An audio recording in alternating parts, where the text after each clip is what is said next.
Developing culturally safe practice and culturally safe places, culturally safe spaces, ensures we can work together collaboratively to meet the needs of clients and to fulfil our roles as housing workers. Cultural safety is a mode of professional practice where you're able to meet a person, meet a client or a tenant, and know from your own experience and knowledge something about them. For an Aboriginal or Torres Strait Islander person, that's being able to deliver a service, to commence a meeting, to conduct an interview that's formulated in a way that caters to an Aboriginal person's history and family and kinship and spirituality. A starting point for thinking about this is in 1788, we weren't homeless. These days, we comprise a very large proportion of people experiencing homelessness or people experiencing housing distress, but we're not in those positions because we're Aboriginal.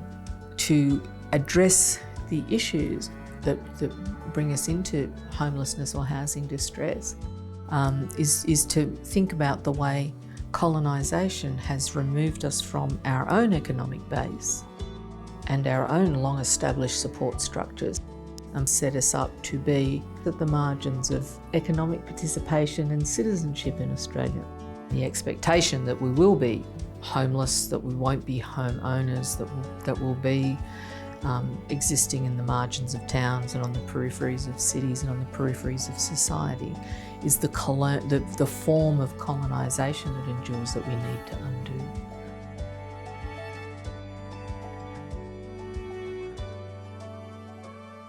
Starting out with that question, are you Aboriginal, opens up a conversation about how a person identifies themselves. And once somebody has told you who they are, then you can begin your cultural safety practice by recognising what that identity tells you.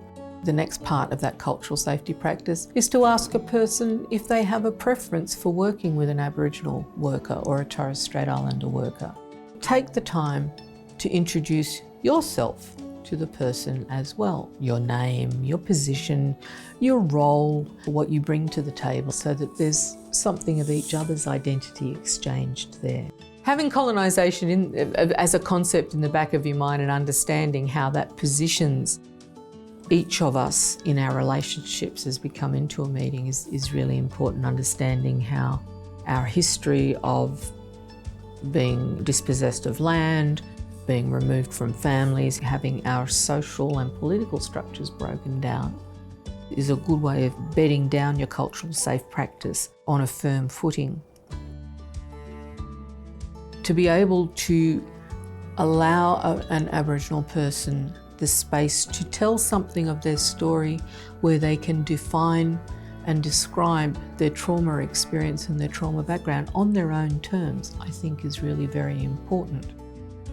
For stolen generation survivors, it's important and significant, I think, to create a space for a stolen generation survivor to be able to say, this is our stolen generation family experience. It means I sometimes feel anxious or frightened or it makes it difficult for me to trust institutions or organisations or people with authority and decision making. The best way to have that conversation is in the story, to be able to just say, tell us a bit of your story.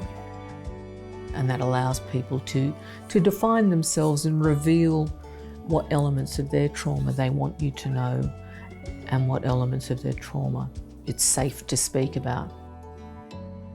When you're receiving the story of someone who's speaking about trauma of child removal or trauma of removal from country or being segregated onto a reserve, one of the traps to fall into is to be overtly sympathetic and emphasise loss, because that emphasis of loss is often where we feel our Aboriginality is compromised or misunderstood.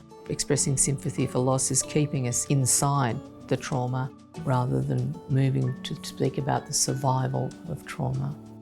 To let people tell their stories that are the stories of survival, stories of strength, stories of managing the wounds that remain. We want to go into a strengths-based mode of storytelling and language and exchange of information. One of the greatest resources we can have when working with Aboriginal and Torres Strait Islander people, and particularly with people carrying trauma and distress, is to know the Aboriginal services that are available and to have connections and links to the networks that are around us, but also to ask the client themselves if they have a preference for who they would like to see or what service they would like to be referred to. Sometimes Aboriginal people who are in exceptional circumstances, who are experiencing distress and who aren't in the best phases of their lives, might prefer not to go to the local Aboriginal service because they know people there, because they're related to people there. So always checking in with the client about their preference for an Aboriginal service or another service is pretty important. The very important thing about cultural safety is that it's a two-way benefit. The Aboriginal person you're working with can feel comfortable and safe and build a relationship of trust with you. But if you've taken the time and the effort to equip yourself with knowledge about our history in Australia, with knowledge about our culture, our Aboriginal and Torres Strait Islander cultures and country, cultural safety will flourish because both you and your Aboriginal client will have some shared understanding.